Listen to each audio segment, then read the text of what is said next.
saya Indah Parmanjalku. Nama saya Dilan Dahulu. Nama saya Memang Serap. Selamat Selamat menyaksikan. Corazón, mi corazón, te lo dije bien. Permanece a la escucha.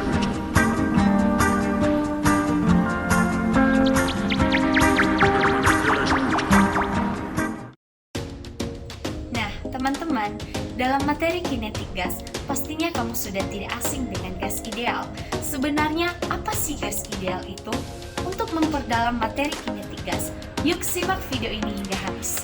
Gas ideal adalah kumpulan dari partikel pada sebuah zat yang jaraknya cukup jauh dibandingkan dengan ukuran partikel tersebut.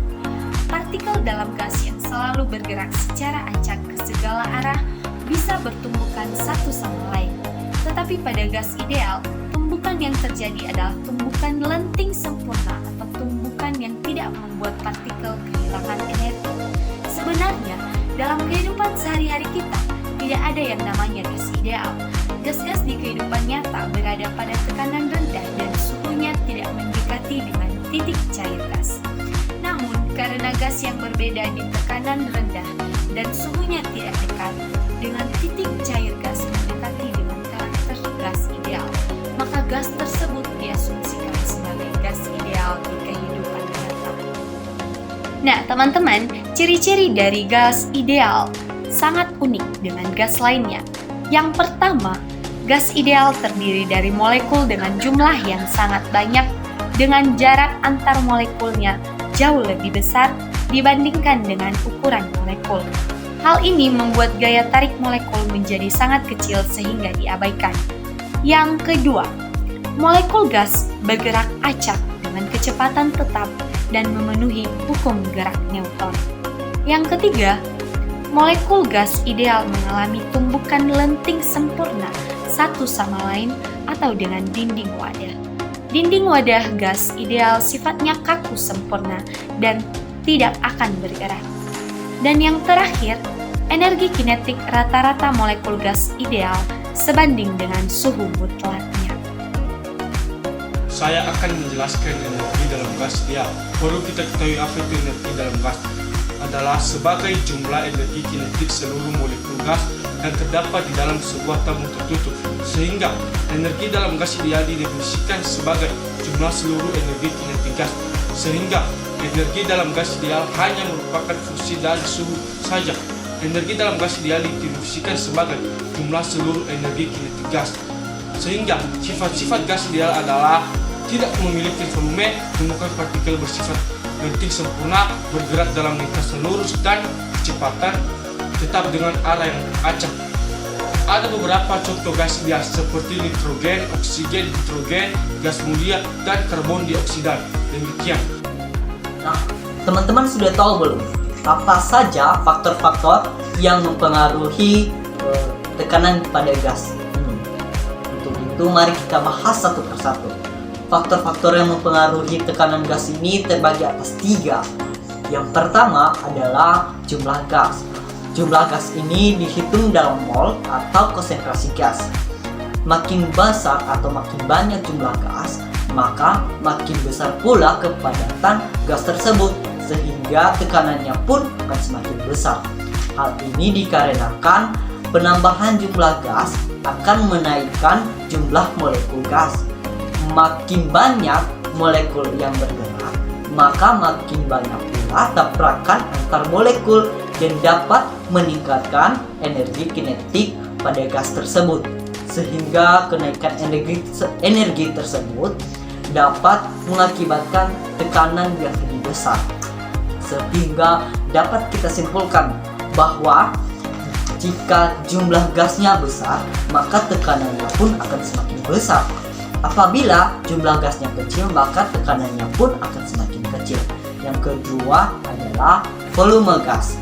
Nah, dilansir dari Lemon Learning bahwa volume wadah yang kecil akan membuat molekul memiliki ruang yang lebih sedikit untuk bergerak. Akibatnya, molekul tersebut akan sering menumbuk ataupun menabrak dinding wadah, sehingga tekanannya pun akan meningkat.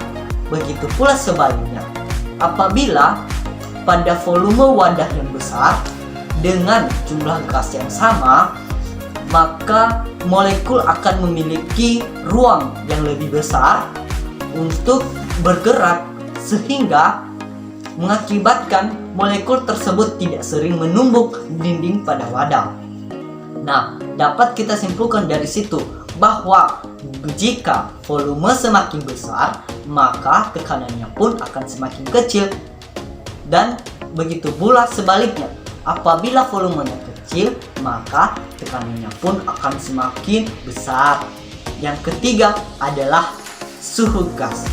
Dilansir dari Szymanski-Leprad Text bahwa panas ini dapat mengakibatkan energi kinetik semakin besar dan menyebabkan molekul tersebut akan memiliki pergerakan yang lebih cepat. Hal ini dapat menyebabkan molekul gas dapat lebih sering menumbuk ataupun menabrak dinding pada wadah. Sehingga dari situ teman-teman dapat kita simpulkan bahwa jika semakin besar suhunya, maka semakin besar pula tekanan yang dihasilkan. Begitu pula sebaliknya, apabila suhunya kecil, maka tekanannya pun semakin kecil. Nah, demikianlah teman-teman. Itu adalah beberapa faktor-faktor yang mempengaruhi tekanan gas ini. Hukum Charles. Hukum Charles ditemukan pada tahun 1787 oleh Jacques Charles. Hukum ini menyatakan bahwa untuk massa tertentu, gas ideal tekanan konstan, volume berbanding lurus dengan suhu absolut dengan asumsi dalam sistem tertutup. Hukum Boyle-Lusac. Hukum Boyle-Lusac adalah hasil kali antara tekanan dan volume dibanding suhu pada sejumlah partikel gas adalah tetap. Rumus hukum Boyle-Lusac adalah PV per T sama dengan konstan. P1 per T1 sama dengan P2 per T2.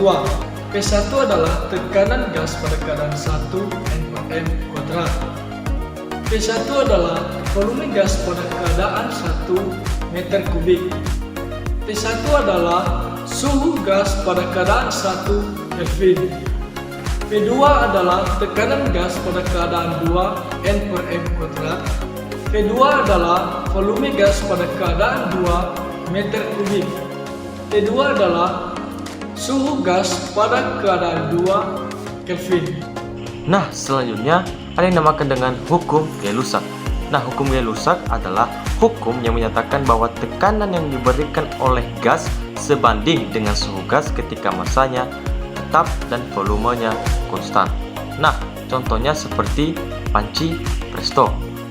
Nah, penggunaan panci presto saat memasang daging merupakan contoh penerapan hukum Gay-Lussac dalam kehidupan sehari-hari. Nah, ketika suhu kompor dinaikkan, tekanan di dalam panci juga akan naik sehingga daging pun akan lebih cepat matang. Nah, hal ini sesuai dengan hukum Gay-Lussac di mana kenaikan suhu berbanding lurus dengan tekanan di dalam panci pada volume yang tetap. Nah, adapun di sini rumus Gay-Lussac. Nah, menurut hukum Gay-Lussac, rasio tekanan dan suhu awal sama dengan tekanan dan suhu akhir gas pada massa dan volume konstan, sehingga rumus hukum ini adalah P1 T1 sama dengan P2 T2. Nah, keterangannya P1 adalah tekanan mula-mula, P2 adalah tekanan akhir, dan T1 suhu mutlak mula-mula, dan T2 suhu mutlak akhir. Nah, selanjutnya ada yang dinamakan dengan hukum Boyle-Gay-Lussac. Nah, hukum Boyle-Gay-Lussac ini merupakan gabungan kedua hukum, yaitu hukum Boyle dan hukum Gay-Lussac, yang berbunyi jika volume gas diperkecil, maka tekanan gas tersebut membesar asalkan suhunya tetap, atau jika volume gas diperbesar, maka tekanan mengecil. Baik, pada praktek kali ini alat dan bahan yang kita gunakan yaitu yang pertama 3 buah karet gelang, yang kedua 2 buah balon, dan yang ketiga 1 buah sedotan. Baik, langkah yang pertama adalah kita harus mengikat bagian tengah kepada sedotan dengan menggunakan karet gelang.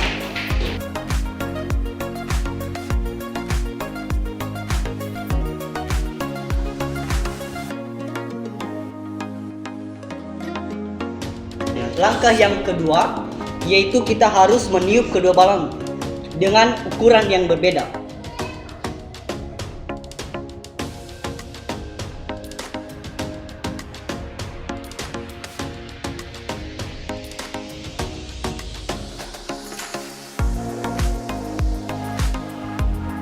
Setelah kita meniup kedua balon tersebut, kita mengikatnya dengan kedua ujung sedotan tersebut.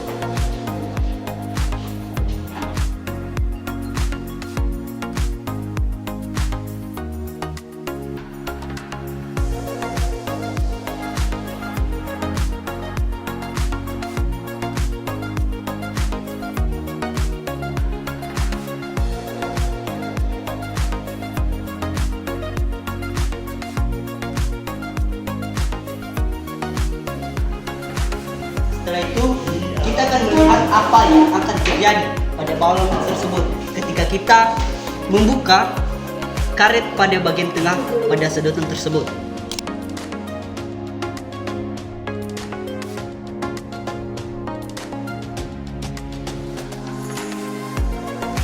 Nah, yang kita lihat di sini adalah balon yang tadinya kecil akan menipis, di mana udara ataupun gas yang ada di dalam balon tersebut berpindah ke balon yang lebih besar karena tekanan yang ada di balon yang lebih besar juga lebih besar tekanannya dibandingkan dengan tekanan yang berada di balon yang lebih kecil.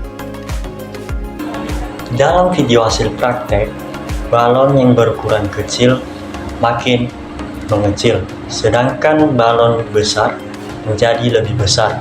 Mengapa seperti itu? Hal tersebut terjadi karena adanya perbedaan tekanan dan volume pada kedua balon. Pada balon besar, tekanan kecil volume besar, sedangkan pada balon kecil, tekanan besar dan volume kecil. Kondisi ini menyebabkan udara dari balon berukuran kecil terserap atau berpindah ke balon yang berukuran besar. Hal ini karena udara bergerak dari tekanan tinggi atau balon kecil ke tekanan rendah.